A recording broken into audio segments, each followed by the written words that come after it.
दिलचस्प गुफ्तगू, शायर का बेहतरीन शायराना अंदाज, सुरों के खिलाड़ी डॉक्टर राजेश मोहन को आप जल्द देख और सुन पाएंगे आपके अपने यूट्यूब चैनल उर्दू आवाज़ टीवी पर।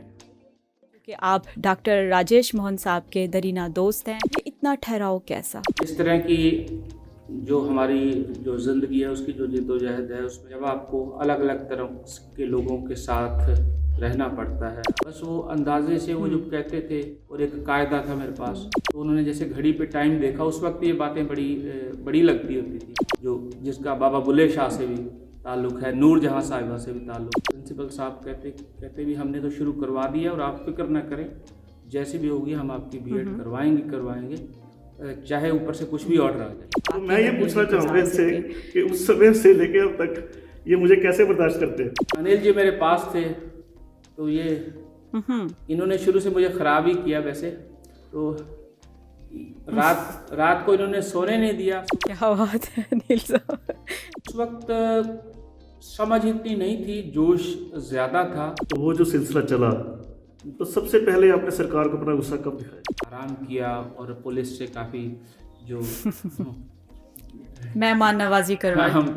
मेहमान नवाजी तो उन्होंने कोर्ट के बाहर ही कर दी थी काफ़ी सारी। मुझे याद है कि देखिए नुसरत जी के मैं जब वहाँ हम अंदर थे जेल में। बहुत अच्छा, इतना मैच्योर लिख लेते हैं, आपकी वर्ड वोकैबुलरी बहुत कमाल की है। और उसके साथ साथ जो अदब का जो थोड़ा बहुत जितनी हमारी समझ थी, कोई बहुत ज़्यादा तो नहीं थी। आपकी मौसीकी लोग सुनते हैं, आप भी किसी को सुनते होंगे, पर फिर भी अगर मुझे बताना पड़े तो वो गज़ल या वो शायरी जो आपके दोस्तों में आपकी पहचान बनी। ये मत पूछ के इंतज़ार के लम्हे कैसे गुजरे हैं, तू ये बता कि देर से आना तुझको कैसा लगा। तो किसी ने मुतासिर किया कि आप किसी से मुतासिर हुए? बड़े अजीबोगरीब से सवाल कर रहे हैं आप मेरे से कि मैं आपको बताना चाहूँगा कि आज से 20-30 साल पहले की ये बातें हैं कि ख्याले यार में उलझे हुए जब रुकने आलाप किया मबदा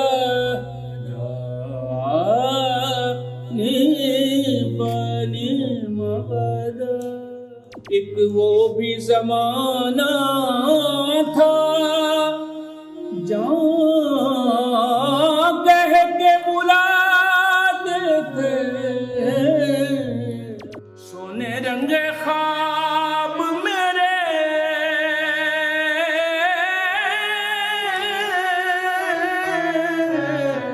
मायने ख्वाब सजने